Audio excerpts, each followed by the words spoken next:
All right. And we are live. Good morning, good day, good afternoon, good evening, good night, wherever you're on the world. I'm PL Stewart. We're back with Six Elementals on a Saturday morning for us, I guess, late morning, early afternoon. Um, this morning, I have an absolutely incredible guest, fabulous author, wonderful blogger. I recently just read her book, Exile. It was fabulous, absolutely amazing. Book one of Kane Legacy. I have read previous works by her, and they were all great. But I think this is my favorite. There were so many things, and I can't wait to talk about what made it such a great read for me. So this, folks, is AJ Calvin. How are you today, AJ? I'm doing great. Thank you so much for having me on. Oh, I'm so honored to have you on. I wanted to do this for a long time, but schedules and stuff. Yeah. It was such a treat to get to meet you in person. You and your wonderful Yes. husband in Worldcon in Seattle this last year. It was awesome. I certainly feel that your star has only been rising since you and I kind of came on the indie scene roughly around the same time. Definitely more and more people picking up your work. You obviously have a sterling reputation for what you do, right? I know, very well respected bloggers like Blaze Ancona from Under Radar Books, who's, one of my favorite people out there. He loves your He's work. awesome. Yeah, he is. There's so many that love your work and obviously love and respect you. And you are also a brilliant blogger, which we're going to get into. But yeah, I just want the opportunity to, have people who may or may not have heard of you to learn more about you, and or, for those who haven't read your brilliant work to, really realize what it's amazing. Oh, and look who's here. Another one of my favorite people out Oh, there. it's Tim. Hi, Tim. The amazing Tim. Well, another brilliant author. Check out his stuff. Tim is racking up the acclaim, especially for his short stories. But his main series is awesome. That is actually getting back to it. Read the first book, loved it. Getting back to its high priority in the month coming up. So I cannot wait to get back to Tim's world and finish off his trilogy. So thanks, Tim, for coming out. Appreciate it. It's always great to see you. So, AJ, so I was wondering if, because I'd like to kind of go backwards a bit. For those who don't know, how did you come into the world of, first, maybe we talk perhaps about your writing, and then the blogging side? So the writing, I don't know if there's a good place to say where I started, but I've been writing for fun as long as I can remember. It started definitely when I was elementary school, so I was pretty young. I would keep a notebook and just write random stories. Um, Most of that stuff I don't even have anymore, which is kind of sad, but we moved a bunch of times growing up, so I lost things along the way. Um, but yeah, I didn't decide to get serious about publishing until I want to say I was like 38 when I published my first book solo. So yeah, I mean, I've always been writing, and it just took a lot of coaxing from mostly my husband to convince me that yeah, you should do this. Like, more people need to read your stuff. So Well, I could definitely say that thank you to your awesome husband, who I also got to meet in Seattle, which was a privilege. Well, good on him for getting you to pushing you to go, because then otherwise we'd be deprived of your awesome writing. So it's always great to have yeah. a supportive partner in the corner, right? Mhm. Yeah, which is amazing. Yeah. Quickly, I'm just gonna put up another brilliant writer is in the house. Jason Shannon. Hey, good morning to you. Good morning, Jason. Jason is a fabulous person, and again, author. Had the privilege of meeting him in person several times. He's Canadian. We first met at a con, I believe. We were hawking our wares, so to speak, selling our books. Again, absolutely stellar writer. His House of Herujan was one of my surprise favorite top books the year I read it. I believe he's next up reading part 2 of that series, which I think in order. I'm trying to think of my TBR order. I think that's next up in my reads, but it's coming up very soon. So, yeah, I can't wait to get back to his work. And again, thanks so much, Jason, for showing up Yes, thank today you. and coming out to see AJ. And Timothy Wolf says, "Is it too early to ask about Zane?" So Zane is my bearded dragon. Um, he is he shows up every once in a while on like my Instagram and stuff. I think it was last week the first time I posted, but he was recommending books and rating them based on number of crickets and number of carrots. It's things he eats, just nonsense stuff. But they're all books that like I really love. So um it was fun. But Oh wow, Zane sounds awesome. Is there a chance that Zane might show up as an animal companion or something in your books? Or so Zane is named for Zane Eldarian, who is in the Kayan Legacy. People who have read at least the latter half of Exile will probably recognize the name. huh? Yeah. Okay. So that's, hey, folks. That's why you come out and you go watch Six Elementals and hear from the authors about themselves, because you get all these little inside scoops, which are amazing. These little Easter eggs. That's fabulous. So awesome. Hopefully one day you come back, and if Zane's awake or he's willing to make an appearance, we can see him. So that would be fabulous. So um AJ, with your writing, your husband encouraged you. You decided to take the plunge. Let's talk about your first experience. Like publishing your first book, the process. How did that all go? So my first book I published was Hunted, which I did not bring a copy over here. It's on the other side of the room, so I don't have one to share. It's a standalone, and I published that one in October of 2020, and I probably wouldn't have had time to research any of that process if the pandemic hadn't happened. But because I work in a lab, and when they decided to shut down for like 2 months, it was like, well, I don't have anything to do, but they wanted us to be online, in case something came up. And it's like, well, I can't do microbiology from my house, right? So I took the opportunity to research the publishing thing and um, figure out what was, what I should do, what I needed to do. And to be honest, with my first book, I still didn't even know what I was doing when it finally published. Like there was so much that I still didn't know. I'm still learning things, all these years later. So, um that book, like I know it's not like my best published book, but it was the first one that I did, and so it kind of has a special meaning in that regard, and it's urban fantasy, so it's very different than everything else I've Yeah. done. Yeah. I was going to say, yeah, that's the diversion from anything else. But I mean, I think most authors would agree, and probably most readers would agree. Most authors' first work is not their best, but hopefully we Right. keep improving as we go along. So, so what? Okay, so your first book was urban fantasy. So, what made you venture into more the traditional epic fantasy and that So line I of? wrote my Relics of War trilogy. So this is the first book, The Moon's Eye. I wrote it, the original version, back when I was in high school. So I was like 15, 16. It wasn't it wasn't great. I later rewrote it, and that's the version that is published.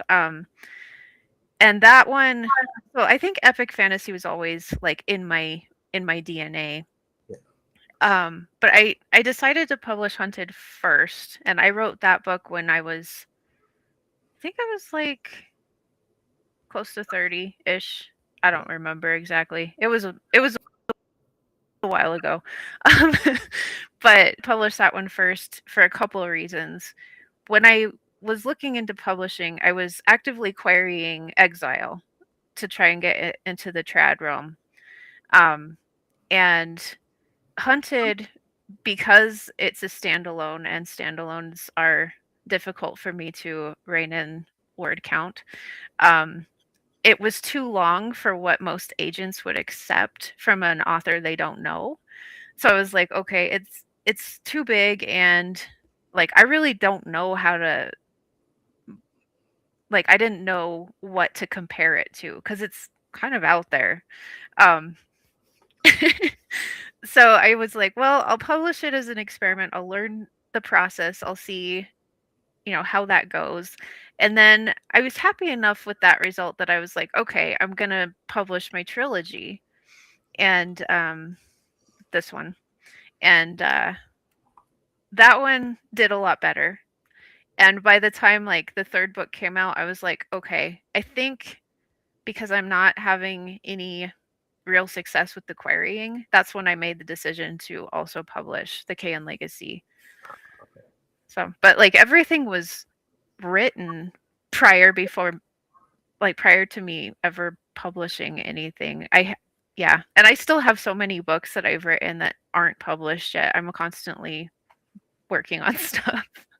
Well, I think that's amazing. I think that's a real advantage. We've been talking a lot, all of us, I think, indies in the industry about the benefits. One of the hot topics right now is the benefits of rapid release, like having stuff that you've already written, holding on to it, refining it, and then when you're ready, just releasing, say it's a trilogy, releasing in rapid succession, like whenever a couple months. And apparently, that really seems to work for us indies in terms of getting notoriety for the books, because a lot of readers are just like, this is great. First book in the series. When's the next one coming out? Oh, well, might take a few years, and then people move on to other things. But with the rapid release, I think that seems to be a really successful strategy for us indies to keep momentum for our series. So yeah, it definitely worked out for this series, as I released them 6 months apart, and it like the first book did well enough that I had a lot of pre-orders for the second book, and I had just as many for the third book. So it was pretty cool, and being able to have the pre-orders available the day. So like when the second book published, I had book 3 up for pre-order the same day, and people were pre-ordering it that day.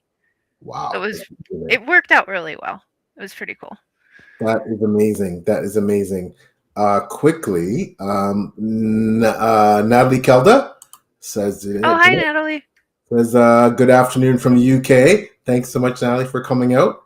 Not sure if that's a friend of yours, AJ, but yeah. Yep, we talk. Awesome. Yeah. Thanks again, Natalie, for coming to see AJ. Tim says, do you plan to have Battle Snail in any of your upcoming books?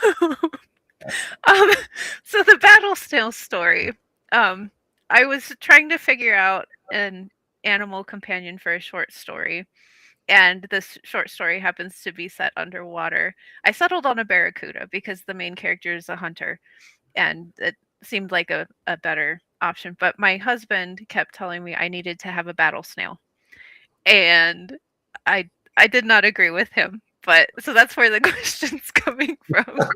Um, no, I don't plan to have a battle snail in any of my upcoming books. At least not at this time.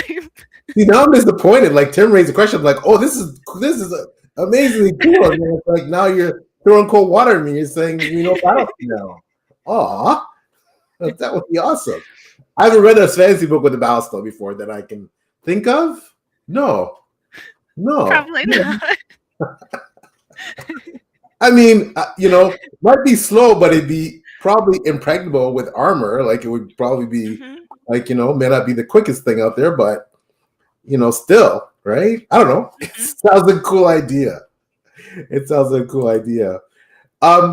So you obviously you're experienced in the indie game now. You've published several books. How have you felt about and you mentioned that, hey, you decided to publish this series kind of on rapid release style, got a lot of pre-orders, you've had a lot of success, a lot of great reception to your work. I know your work is really highly regarded, again, in the circles and people that I talk to. So how would you describe your overall experience of being an indie author, how it's gone? How do you feel about it? Overall, I've really enjoyed the process. I mean, there are days where, I'll have a down day and like I start to question myself, what am I doing? Why am I doing this? And then like something will come up and somebody will, I'll get a review or somebody will be like, "Oh, I'm reading your book." And, then it makes it better. I'm really glad that I publish, and I really I think the advantage with the indie side of things is like for my cover artwork, I was able to pick the artist myself and work with him. And that's not an experience you'd get in the traditional world. So like I really enjoyed that part of it too, just talking to the artists and my editor and stuff. um there's some freedom, I guess, is what I'm trying to say. Yeah, absolutely, absolutely. And when it comes to your work so far, do you have a particular favorite? Is it kind of like what you're working on now becomes your favorite or your last published book? Or is it more okay specifically? Your taste leans towards something you've written in a particular subgenre, or what's your fave? I don't know if I have one favorite. Like there's certain books that mean more to me. Exile's one of them because as I was writing that series, I feel like I kind of found myself. Because it was something I'd always wanted to do, like writing. I was always writing, but I'd always wanted to publish. And when I finished writing Exile, I was just like, I think this is the one. But like along the way, I learned a lot about myself just writing that series. And I think part of it comes from prior to starting that book, I had gone through, it was almost a decade where, there was a lot of stress going on in life and things, and I would start projects and never be able to finish them. And I was frustrated. But then like when I started writing Exile, I wrote that first draft in 8 weeks, which was crazy fast for Yeah. me. I don't Wow. usually write that fast, but it just like I felt like my brain was downloading, and I was like, "Oh, I finished something. This is the first time I finished something in like a decade. This feels so good." But just like yeah. So that one means a lot to me because of that. The other one that means a lot, and it's mostly because some of these characters have been with me since I was like 13, was my sci-fi book, Wraith in the Revolution. That one came out last summer, but it was a story I originally started when I was very young, and then like I rewrote parts of it multiple times over the years. I would borrow characters from it, and then some other stories I was writing, I borrowed other characters, and finally everything just came together. And I was like, "Oh, I have the story finally." That one was like 30 years in the making, really, if I count from like when I first started the original story and brought like characters like Soren. He was in the very first um, version of it.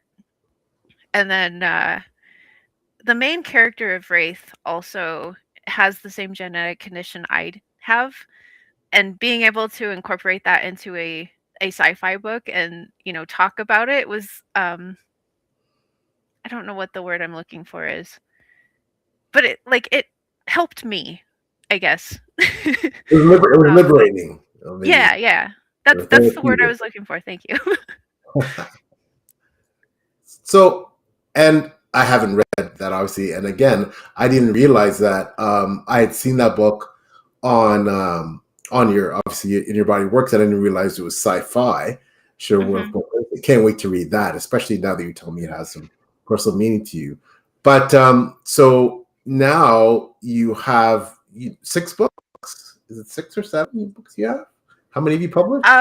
Published, if I count my novella, 11. 11. Wow. 11. Wow. Okay. So Yeah. quite the body of work. And you obviously books, as you identified, some books are special to you, some books mean perhaps more than others, not necessarily a favorite, but now you get into Kane Legacy, which is perhaps, I think, one of the series is a series that you're going to becoming very well known for. It's definitely the one that I'm best known for. Yeah. So and I think it's fabulous. But before I get into my questions about Kane Legacy, we talk more about that. I want to put up another brilliant author who we saw earlier, Timothy Wolf. He has a question. And he says, was it difficult to write the entire Kane legacy in one POV?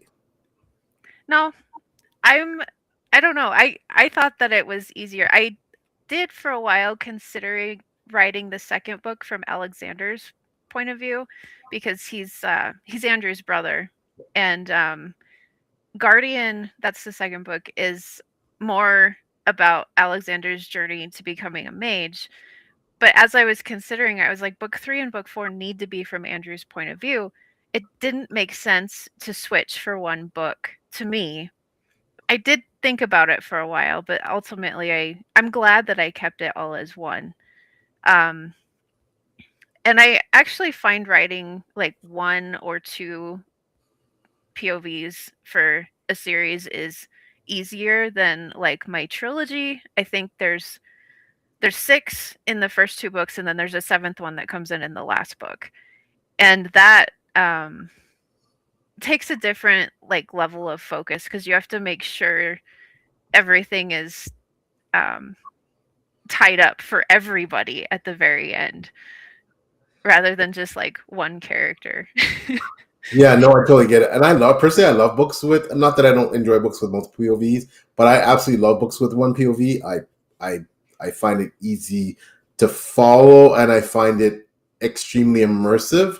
Like it's rare I can think of a book written in one POV, especially if it's first person POV, that I've ever broken immersion with. Whereas I can say occasionally, not usually, I think I'm a fairly careful reader.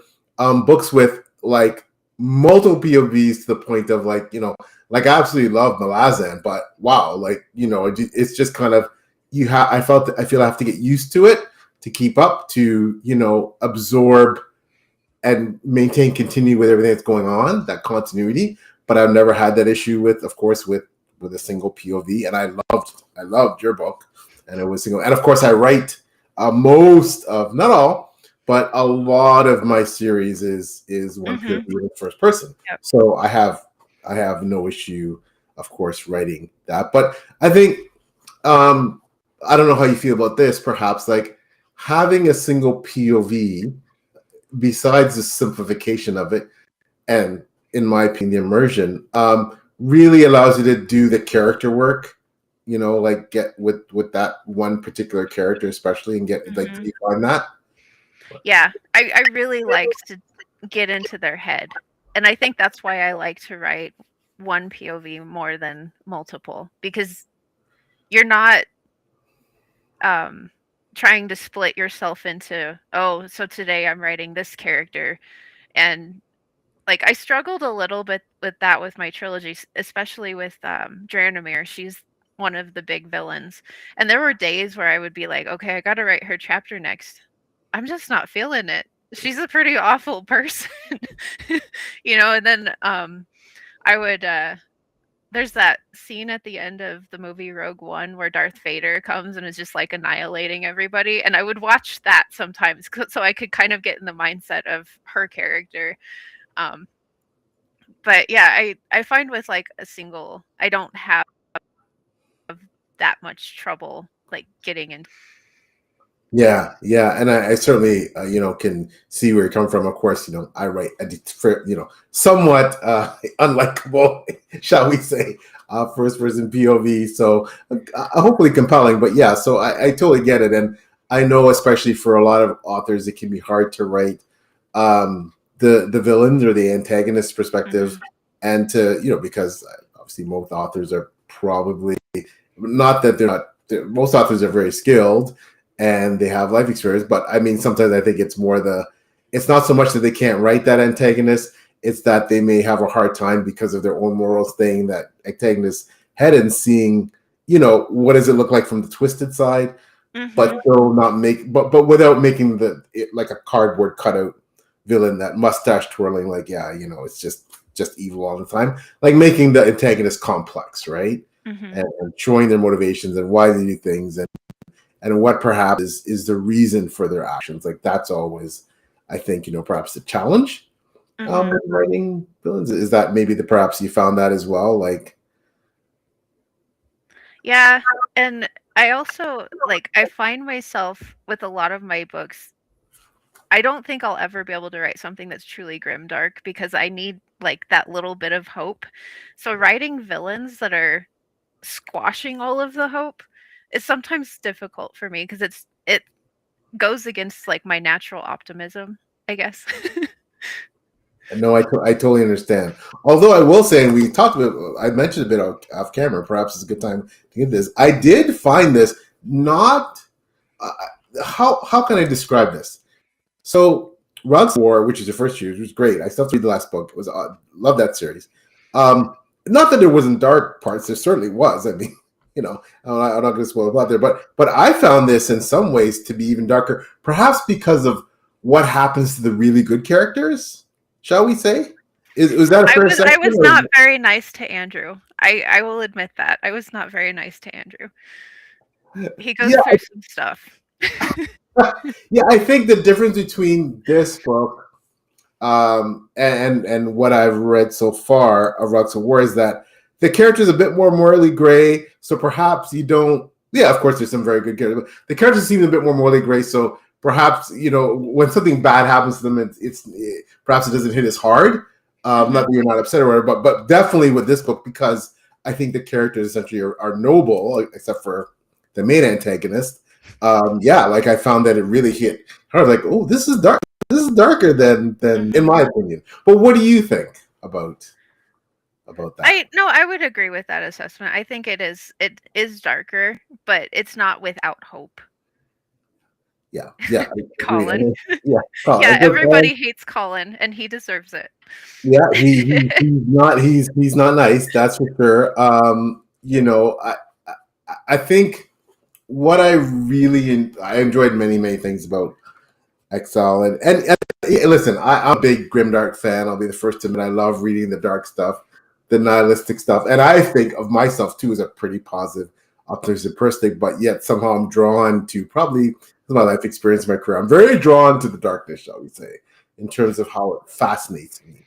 But it is nice and refreshing once in a while just to read about a really good character that's just a good person trying to do the best with the circumstances that they are born into or that befall them, and root for them unabashedly, and you know what I mean. Like that is also refreshing too, and that was maybe perhaps one of the things I loved about reading Exile.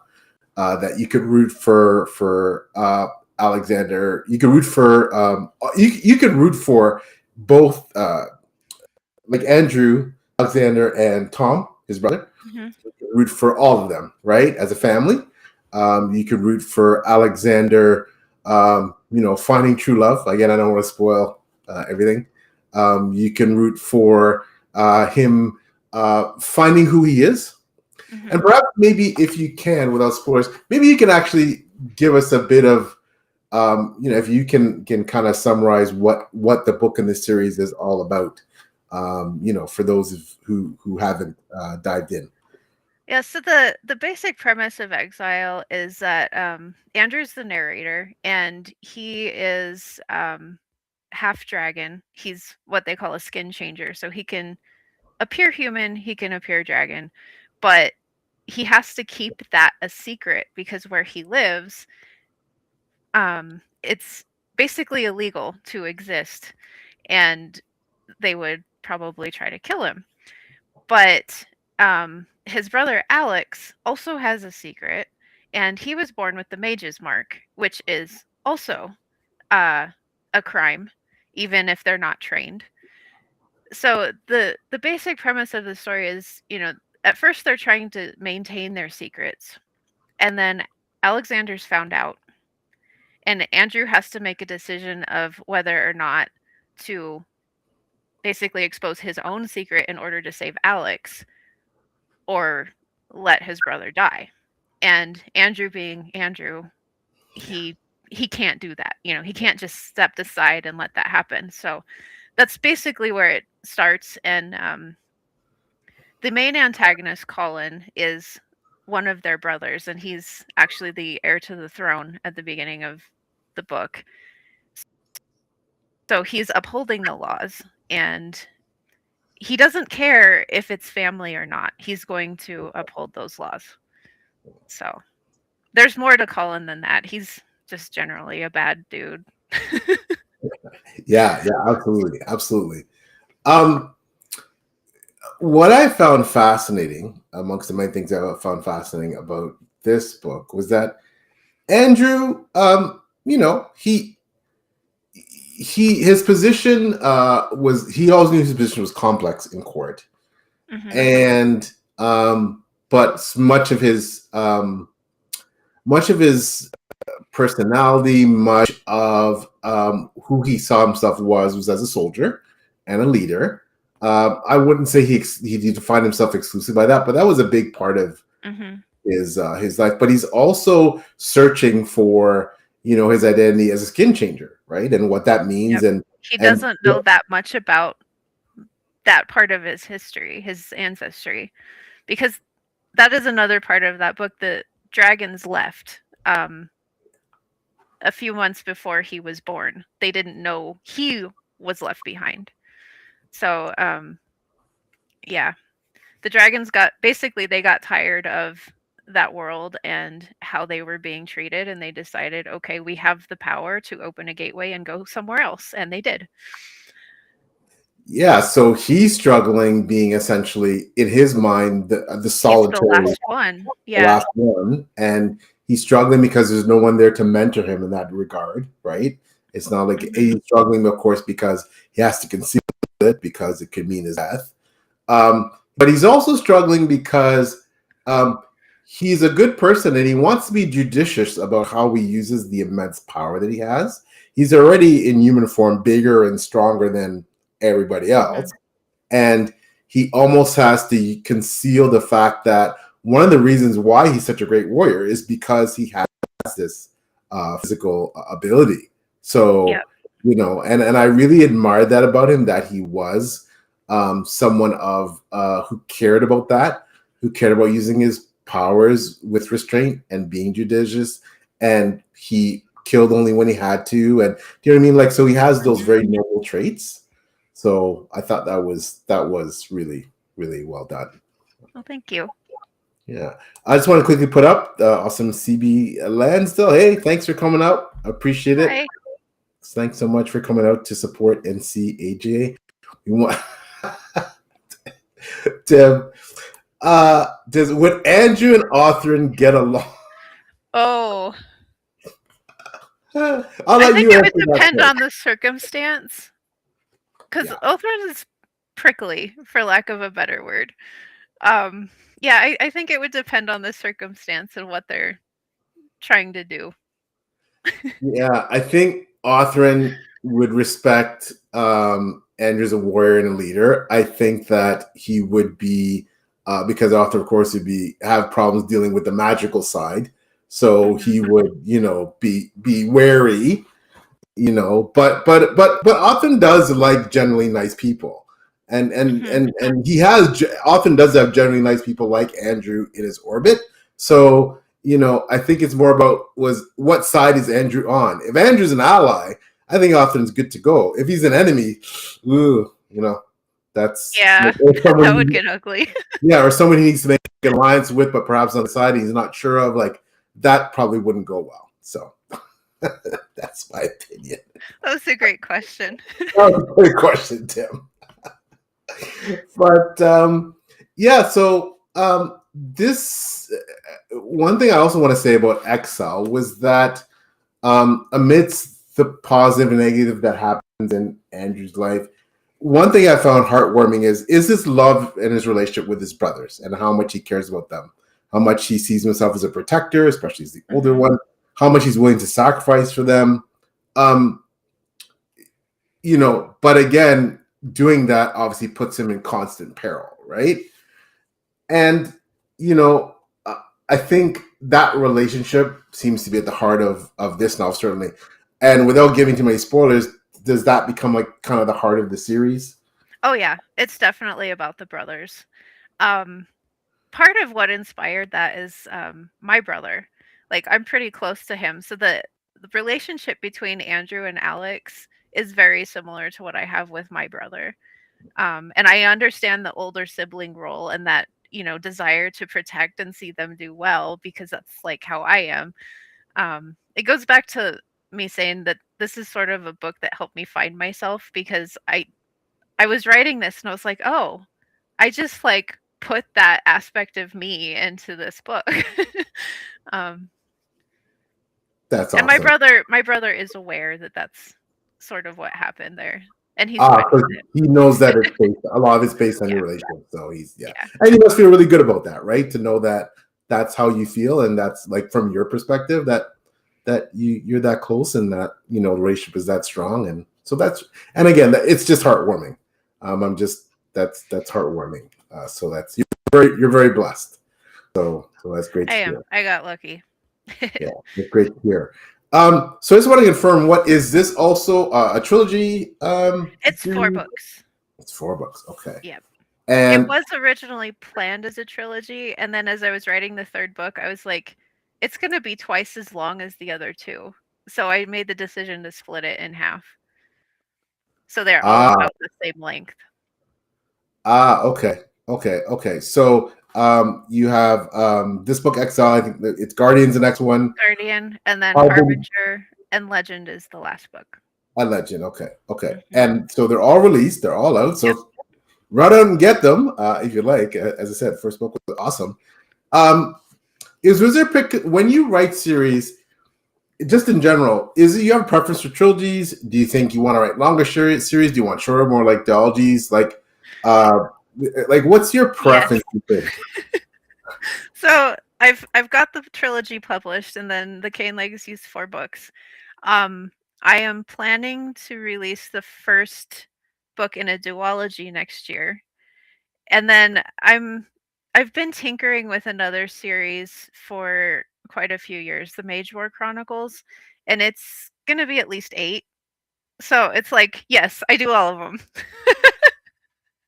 That's awesome. Well, just more for us to sink our teeth into. That's awesome. Now, what is it that is it the story you feel that dictates the length of the series? Like, what is it? Because so, for example, you said, and congratulations, of course, that you're coming out Oh, with thanks. more. Like what dictates a duology versus a trilogy versus an 8 book series or a 4 book series? Like, what is it for you? It kind of is dependent on the story I'm trying to tell. So, like, with the KN Legacy, it happened to work with 4 books. I didn't like I said, I initially planned it to be a trilogy, but that's not what happened.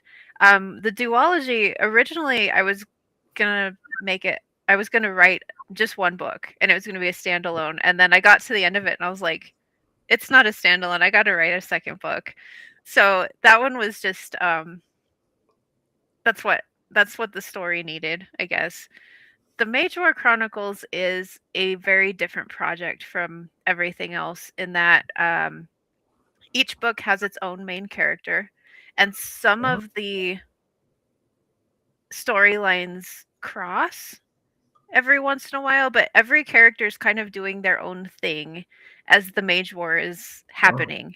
Um, so I have I'm currently going through the 2nd book and revising again. Um, but I have 6 books written. I have a 7th one that I wrote that I'm going to rewrite from a different character's perspective because I didn't like how it ended up. And then eventually I'll get to 8, and it might be the end, but I don't quite know yet. I haven't resolved everything enough to know if that will be the last book or not. Wow. So, It's a so complicated project. no, but just amazing. So I'm just trying like book wise too. So would you say that, and clearly obviously it's a series and the mage wars themselves are interconnected, but without giving away spoilers, is there like time jumps? Is it looking at like with all these different perspectives, is it going through generations? Is it like what? It's not generations. Like the first book, the main character is his magical ability allows him to act sort of like a lie detector. So he gets pulled in kind of unwillingly into this investigation about these murders that happened.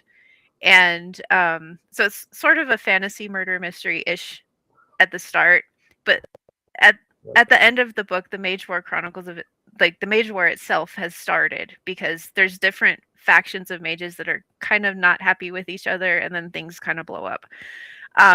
The second book focuses on the character that becomes the first Oracle. This is set in the same world as Exile, just 1,000 years previous. And the first Oracle was seen in that first book as part of the investigation stuff because she's leading this one faction of mages that are not happy with the other one. So the second one's her story, and then there's other characters that come in, and you see their portion of the story and what's going on. And some of them are warriors, some of them are mages. The book I'm going to rewrite is actually going to be my first attempt at writing a dragon main character. Ooh. So that'll be fun. Well, when I get there. That's awesome. So, and it's funny. I was just talking about this with who was I talking about this with? Where were we talking about? On a recent live, we actually came up a couple times about authors writing in the same world or interconnected worlds that they've been creating for years and they've done all this work versus wanting to explore totally new worlds and write it. So, what made you decide to write these books in the same general world as Exile? I don't remember if it's in Exile or one of the later books in the series, but there's mention of the Mage War that happened a long time ago. And I think it was when I was revising, getting ready to start querying Exile, I came across that. I was like, I have all of this lore and all of this, world building I've done here. What if I wrote that series about the Mage War that happened, 1,000 years before this series? And that's sort of just how it happened. I was just like, what if I did that? And I've been working on that project for 6.5 years ish now. Wow. Off and on, like I work on stuff in between, but yeah, it's definitely a big project, and when I finally get to the point that I can start publishing, it's going to be a relief for me. And hopefully everybody else enjoys the stories too. Well, I can't wait to read it. We were talking earlier backstage about, as I'm setting up my bookshelves, I have certain shelves of reserve for certain authors that I anticipate are going to write a lot of books, and I want to have a kind of their own shelf based on a larger body of work. And I have my Agent Kelvin shelf set up. I just have to get more books. So it sounds like clearly I might have to get a second shelf because we already have 11 books that you're going to write, all the other books. So that's a good thing for me and for my the curb appeal of my shelf. So thank you for helping out there. But you have all these books planned, in the future. You're going to keep writing. So, but yet, despite that, you also found time to blog. And I was again thanking you so much for being such a great supporter, willing to take a chance on my series and reading it and writing reviews, etc. So thank you. Yeah, that means the world. Can you talk a bit about your blogging life, how you got into it, kind of how that's going and where you might take that? So it started, this was back in 2020 again, because I was getting ready to release Hunted, and I was like, well, I need to set up a website. And WordPress is more or less set up for blogging. And I had never done any of it before. And when I started, I didn't know what I was doing. I just like randomly post stuff, and I was like, And then it was after I'd been doing it for a little while, I decided, well, I need to do this regularly, like do at least one post a week. And at first, it was a little tough because I was like, I don't know what I'm going to talk about every week, but I've found things, and over time, it just gets easier. I didn't start book reviewing until later, and then, I found I really enjoy that, and eventually that led me to Fanfi Addict, which I review for if it's fantasy or sci-fi or horror. every once in a while, like a couple weeks ago, I read an etymology book. You will not find my review for that on FanFi because it's not, you know. But yeah, I found that I really enjoyed it, and it helps me stay active in the writing stuff, even if I'm not physically publishing anything for a while. It's helped me make connections, like with you, and I don't know. It's been fun. So Well, you're a great reviewer. I love reading your reviews, and again, I'm honored that you've chosen to put reviews of my books on FanFi, which is probably one of the most well-known and most well-recognized fan blog sites out there for fantasy, horror, sci-fi. So certainly in the upper echelon, right? So you know, and everybody there is awesome. David there, he's amazing. All David's the awesome, yeah. The whole FanFi crew, just amazing. Many of them brilliant authors such as yourself or booktuber stuff, like just a great outfit. So kudos, shout out to David and all the FanFi peeps that you guys are amazing. So really love reading everything on FanFi. So do you find that being a blogger and author, are there advantages for one or the other that have helped you? And or perhaps even have hindered you, because, for example, I hear things that I unfortunately haven't been victim. I hear things that authors have a hard time reading certain books when they're writing because the author's style may get lost in that author's particular style and may influence what they're writing, etc. Although I don't have that concern, I know that some authors do, and that's legitimate a thing. Like, but what did you find about your writing, blogging experience, and straddling those two things? I don't know. I've never really thought about it that much. I know, like, when I'm writing a lot of fantasy, like, I'll still read fantasy, but sometimes it's a different sort of fantasy because I need, like, it to be different enough from what I'm writing that it doesn't bleed into what I'm doing, if that makes sense. Yeah, that's what we're talking about. Yeah. Like, and then when I was writing Wraith and the Revolution, my sci-fi book, I was reading a lot more fantasy as I was writing the sci-fi book because I needed that break. But sometimes, like right now, I'm reading this sci-fi Children of Time. Oh yeah, It's Adrian a Tchaikovsky, really good book. Yeah. And I've been reading more like horror and sci-fi the last couple months because I've been working on the Mage War Chronicles again.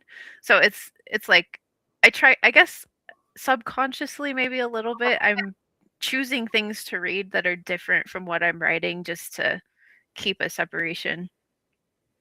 Yeah, no, and I totally understand that. That's a great thing. I think, you know, I know for me, I don't want to say it works the opposite, but I just when I'm at my peak, I think in my writing is when I'm reading a variety of fantasy books, epic fantasy books, and I'm immersed in, like, I see an author do something brilliant, whether it's you or someone else, go, oh, this is amazing, you know, like, and I get so into the genre itself or the subgenre.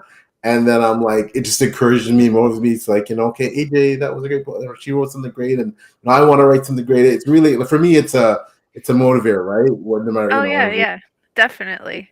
that's definitely something that gets me going. And I think that's what I love about blogging too. That, you know, and also doing stuff, you know, I guess the YouTube stuff, if you count as blogging, is first of all, it's a way to give back. First and foremost, it's something, you know, I would need to give back to all the wonderful people and just the community. Oh, definitely. To me.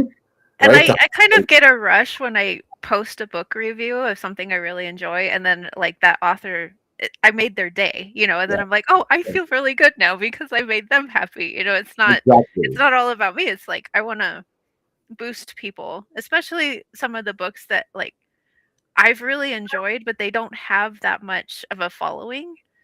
Yep. That's exactly why I do it. It's the same thing, AJ. That's exactly why I do this channel. Why I decide to do this channel. It's why I blog too, while I write reviews, while I'm part of Before Go blog and Grimdark magazine, and you know why I, you know, like we're the same in that yeah, it's just that amazing feeling of giving back and maybe perhaps, you know, an author that, like you said, is under the radar, hasn't, you know, gotten as much love as they should have for writing these incredible books. And Blaze, we talked about Blaze Ancona from Under the Rare Books, who loves your work. That's his moniker, right? Like it's all about, boosting those works that need more love. And that the feeling is just incredible, as you said, when you get to do that, and the author just, feels special. And it's just a feeling that's irreplaceable. Right. And but thank you for doing that and for doing what you do. And because I know I've been on the receiving end of that from your lovely reviews of my work. So thank you for giving my work again a try and going along with Krusty authoring his journey for now. About to be 6 books and finally a 7th soon. So thank you for that. I'm excited for your 7th book. I really am. Because the end of the 6th one, I was just like, oh, where are we going from here? That arc. And I think I know for me, and this leads into another question for you. Like I know for me, I'm writing a long series. Obviously, you're going to be writing 8 books. I'm writing a 7 book. So much of it, I think, is keeping a bit of the mystery, held back, keeping certain things hidden, keeping things fresh and exciting as you go along through reading, especially, in my case, like in your case, you're going to have almost every different book, a different POV. You're going to see different, but I, of course, have mostly. Now I've definitely expanded as we got to book, 3, 4, 5, 6, 7, but for the most part, the heart of the story is the author. And so, I think a lot of it is keeping that sense of wonder and excitement, keeping things fresh about a series. Like, so do you feel that it's the different characters in your 8-book series that's going to keep things really, but it's essentially the same concept. Yeah, I think so. Because every one of them is different enough, or they have a different enough role in the overall conflict that I think it'll definitely keep people interested. What I'm struggling with that series is like books 1, 2, and 3. Like you could read those independently without having read the other ones, and not be lost with what's going on. But so it's like, how do you explain that when everything was like, well, it has to be 1, 2, in sequential order, but how do you like explain that to the algorithm that, well, you could read book 2 without reading book 1 and it would still work as the beginning part of the series? Like that's where I'm kind of trying to figure out. That's interesting, but I have read series than that. I had read authors do that. I want to say that in some ways, Rob J. Hayes does that with, forgive me, the name of the series, Spirits of Vengeance. Is it? Like, I think it's not Ellen McCrae, perhaps it's Virginia McLean that does that. It was, again, I'm horrible with names of series. I think Sarah's Claw was a book I read and loved. But, speaking of these authors, love their work. I think, and correct, and if you're out there, guys, if you see this, forgive me, Virginia and Robert, if I'm incorrect. But I think there's a lot of their series that they have these series written that they can be read as standalones. They have different characters, but it's interconnected in the world that it seems to work really well. Like it seems to be like people don't have an issue with, like even potentially picking up the books out of work. Because I think I did. Like I think I did with their books. Like I picked up for both their books. I think I picked up either book 2 or book 3, and I will go back and get the rest. But I think as long as it's well written and you can make that connection, like sometimes it just works, right? So I'm sure you'll find that you're a very extremely competent writer. So I'm sure you're going to find a way to do that. I find a way.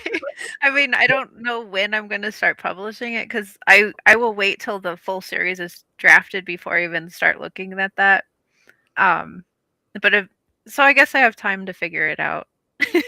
Yeah, absolutely. And actually, Natalie makes that comment, says, this is something I'm also trying to figure out with a very long 10-plus book series, so you connect with many different start points. Well, first of all, congratulations, Natalie, on writing your series. Hopefully we get to read it someday soon, so kudos to you. I also look at it like, I'm not sure if you've read Malazan Book of the Fallen. I haven't read those yet. AJ, but I mean, realistically, like, for the most part, almost every book, there are central characters that stay throughout the series, but almost every book is in a different setting with multiple different new characters that, you would almost feel that it's a different, like it's a prequel or a sequel, Okay. or so. I mean, it can So be it done. can be done. Okay. I That's good think to it's know. all about how much scope you're willing to go for. Um, I think I highly recommend if you have time. It's long, it's a big commitment, but you're reading something like Malazan that has so many different characters and to the point where each book you read, it feels like a completely different world series. Each book is in some ways so vastly different, but yet interconnected. You might see characters in one book that you don't see them for 4 books, right? Okay. But it's so well done, and it is like I said, the scope is huge, but again, there is a tie there. So and CB says this, love that. So yeah, but Tim comments. I was so mad when I started Malazan book 5. It was entirely different thing. Oh no. But you know what, and that's a totally valid valid issue too. I think for me, at first, like I'm the kind of, maybe I'm just I have these. I'm very like whatever for whatever reasons I think laid back or about. I'm not saying that people aren't laid back about their reading. Like everybody's entitled to have their particular tastes, etc. But I think like of course, when you read series, you get attached to characters, and part of the benefit of reading a series, especially a long series, you get to know these characters intimately. You get to grow with them, perhaps see them age. You get to see them go through these trials, tribulations, and you start to. I think I kind of felt like with Malazan, it was just so well done that I literally could lose myself in these new set characters, and eventually, when some of the old ones came back, or they were woven in a tapestry somewhere, I was fine with it because I was so enthralled with this new setting and world that I kind of there's times I almost forgot. And I think with my recent book, I think that might be something that people feel at first like, wait a minute, like where is this going? Was it? But it all interconnects, right? Mm-hmm. You do get And there, but fine when you realize what's going on and who those people are. It's like, oh, okay, I get it. And then like I appreciated it even more. I oh, think well, once I made that connection. oh, thank you. But I do understand what Tim's saying. Tim has a really valid point about Malazan is so in some ways it feels disconnected. The different books sometimes feel disconnected until you see those specific characters. I think for most people that have been in previous books that sometimes it feels like you're reading like a standalone but there is a through line. You just have to you have to cling to it kind of. And it requires, for some readers it just requires a bit more work in some ways, but definitely I think the payoff is certainly worth it. So CB says Joe Flanagan / Granderman also has multiple entry points in his Servants of the Moon and Sun series. Oh, thanks, CB. Haven't read that one. I've heard of it, but I really haven't read that I one. think So. I read his first book. Or at How least did you it find was it? a first book. I don't know which one in terms of entry points, but it was a first book. Okay. How'd you find it? I liked it. It was good. Okay, good. Okay, so that's one Yeah. more for TBR. I don't think I went to meet TBR, but TB for the rec, I think I'll have to throw that on there. So, but yeah, so I mean, I think AJ, and correct me if I'm wrong, like, you're very active and you're very positive and supportive of the writing community and all things writing. You've, between your blog, your writing, you've done things like, hey, I mean, we got to meet in person, as I said, at Seattle last year at Worldcon. You've gone to these cons. What's that experience been like in venturing out into the broader, writing community, even getting out physically to cons? And how has that been for you? Worldcon was the first like really big con that I went to as an author, and I had a lot of fun. It was so cool to meet people. I was on a panel about uplifting indie voices. Yes. Palmer Pickering moderated that, and that I Yeah. was terrified before we got there, but then like as it started going, it was fine. It was great. It was great. Um, but yeah, that was like the first big con I've done. Ones I go to locally, like as a vendor, I really enjoy that because you get to talk to people, you get to meet people. Um, like last year was my second time going to the Wyoming Pop Culture Con. And I had somebody, this was the coolest experience I've had so far, but I had somebody come, they had read Exile, and they found out I was going to be there, and they came specifically to meet me. And I was like, wait, what? Yeah. You came to see me? And then they're like, yes, and I want to buy the rest of the series. I was like, what? Yeah. So that kind of made my month, really. Like I haven't had another experience quite like that yet, but hopefully they'll keep coming. And Well, I don't doubt they will, and congratulations on that. Yeah, I've had similar experiences, and I think, you know, AJ, I think, and you so deserve it. But I think, just remember though that that's just someone there behind the scenes. There's so many people, I'm sure, that love your work that obviously they can't see you all the time. They may be across, you know, the water, and they be in another country. They're not able to travel. You might not get to a certain con where they go, but they would love meet you in person and maybe get a signed copy. And, you know, so, and some people are less you know, they're not as comfortable, you know, approaching an author, and they absolutely love them, right, you know, in terms of their work and stuff. So but it's out there, and I think sometimes especially we don't realize that we do have people who appreciate our work, and every work seems to find its audience. And you may have dozens and hundreds of people just like that person that they might even be at that con, but they don't want to approach you, right?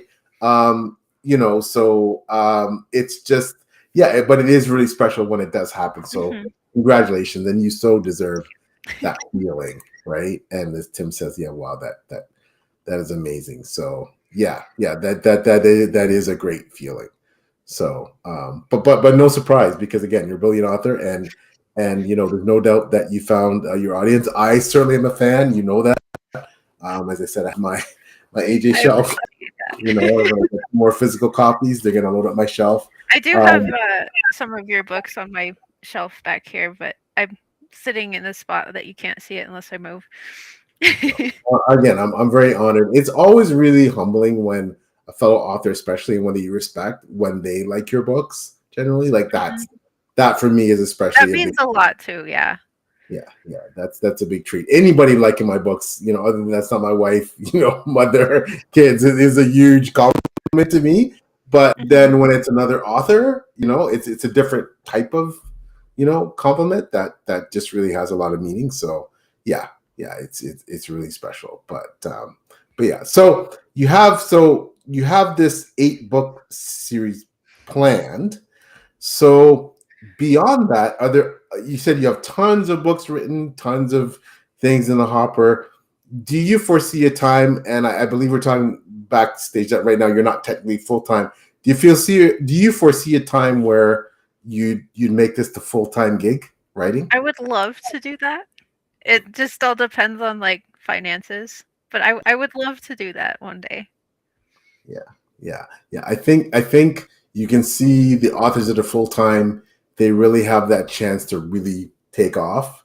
And I think that, especially as an indie, I think that seems to be critical to that huge readership. Yeah, sure, you can do it working, you know, full-time at other jobs or part-time at various jobs, but I just think it's that much harder when you concentrate. So I do hope that especially like you work all day and you come home, and the last thing you want to do is get on social media and start, you know, promoting something. It's just like, I'm tired. I don't want to do this. Yeah, and you made an excellent point, AJ. It's not perhaps it's not even so much to writing; it's everything else that goes with it. It's the business side. It's making sure that file is downloaded properly on Amazon, making sure that, you know, you put a post out and you like there's so much on the marketing and promotional side, and just the administrative side and the business side.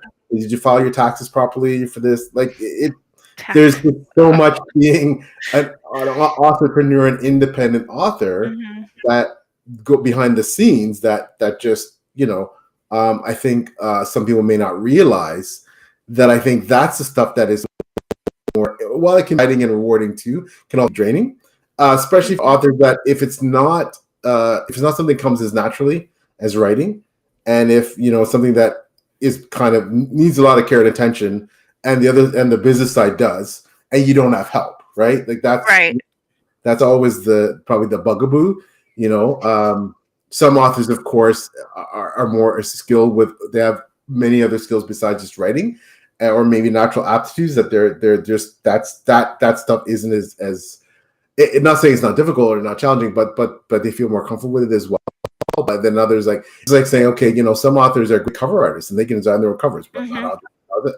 And that's a huge savings on expense, and just the difficulty of choosing the right cover artist, and getting it up and whatever. That's an expense that's taken away, and a potential challenge that's taken away when you can do it yourself. But not everybody can do that, and that's the kind of stuff that we as indies have to deal with. But I think being full time does help you a lot. The time you need to help deal with those challenges more effectively. Right? So yeah, definitely. Yeah, I think that's a huge deal. So, but you're so generous for your time. I do want to respect it. I know we've been sitting here for an hour. I could talk to you all day. This is awesome. I had a blast, hanging out with you and your husband, and that my wife, of course, loved hanging with you guys at work on this. And it was so. We had a great time too. Oh yeah. Thank you. Yeah, it was just great. But yeah, and I do hope to see you again. I'm not going to LA, but hey, I'm Montreal. I'm not either. But hey, I think we'll come out to Canada the next year in Montreal. It's gonna be a nice. I'll definitely have to consider that. I've never been up to Canada, so it would be cool in more than one way. Go north. We'd love to have you. So, but yeah, so I just want to give the opportunity to first of all kind of speak about the books that you have out now. Anything you want to speak about what's coming specifically and where we can find it, and also perhaps promote your blogging, where we can find your reviews and your social media stuff. Where can everybody see everything that's going on in the world of AJ Calvin? All right, so book-wise, I have the KN Legacy, 4 books, so the series is complete. Then I have the Relics of War trilogy, which is also complete. There is a related novella and a related novel to that series too. So it's kind of 5 books, but the trilogy is really the main part. Hunted is my urban fantasy standalone, and then I have Wraith in the Revolution, which is my sci-fi. My website is ajcalvin.net. So if you want to check out more about my books, that's all on there. I blog there. That's pretty much it for my website. I review for FanFi Addict, and you can see most of my reviews there. If you want to see the other reviews I do, I post everything to my website too. But like I mentioned, I was reading an etymology book a couple weeks ago. That one doesn't fit FanFi's thing because it's nonfiction. That one's on my website though. So there is that. Social medias, you can find me on Twitter and Blue Sky as @AJ Calvin. I'm on Instagram as @author AJ Calvin. I am not on Facebook, so that one is not a place you will find me. Okay, fantastic. Did I give everything? I think you did. Okay. I think you did. And thank you so much for that. And again, I highly encourage everybody to check out AJ's fantastic work. Love the Exile. Looking forward to getting through the rest of the series and reading everything that she writes. Like I said, I got my AJ Calvin shelf set aside. I mean, along with certain authors that some of them are in the chat. For example, Timothy Wolf is going to have a shelf. We're going to have. I'm going to have to be twisting my wife's arm for more bookshelf space. I think. Don't let her hear that. She'll be like, it's just been wonderful to get to know you, see you grow as a writer, see you evolve, see you gain more and more following, and I have no doubt that will only continue. Awesome to see you, come into your own as a blogger, and you're fabulous at that as well. So yeah, it's just a great day. It's such a positive, warm, supportive person, and it means a lot. It's a privilege to know you, AJ, and I just want to continue watching you as you grow and as you shine. So, but I'm extremely privileged that you want to come on and chat with me for about an hour. Thank you for having me, because this has been a lot of fun. This has been great. Oh yeah, this has been totally awesome. So, and please, I hope you come back again. I'm sure by the time you come back, we're gonna have like 15 more books that we can talk about. I don't know if I can publish that quickly, but yeah, that is awesome. So just quickly, the shameless self-promo stuff. I'm P.L. Stewart. I'm the John King Saga author. This channel is John King Saga. I'm currently writing that series. It's a 7-book series. I'll publish 5. The sixth one entitled Black Dragon Red is coming out in the spring of this year. The current book out right now is A Pack of Wolves. That's book 5. I plan to wrap up the series with book 7. Perhaps a bit early, we'll see, but sometime certainly by by mid 2027, definitely, God willing, as long as I'm upright and breathing. I also have a short story in the Shapers of World anthology, and that is entitled Forest Dark. It's more my foray into, shall we say, fantasy horror. However, I think was very good. Oh well, thank you. I'm humbled that you'd say that. I think you'll want to check that out in and around the time, if you're into my main series, Dragon Keep Santa, in and around the time that you read this current book, because it is related to this current book that's coming out, Black Dragon Red. You can read it before, you can read it after. I think it's just a preference thing, but in terms of how much you want to know, but definitely I think it'd be intriguing for you to read it at some point around this book. So other than that, of course, this channel where I get to interview wonderful people such as AJ, the Drunk Keep Santa. I also am part of the Page crew under that umbrella.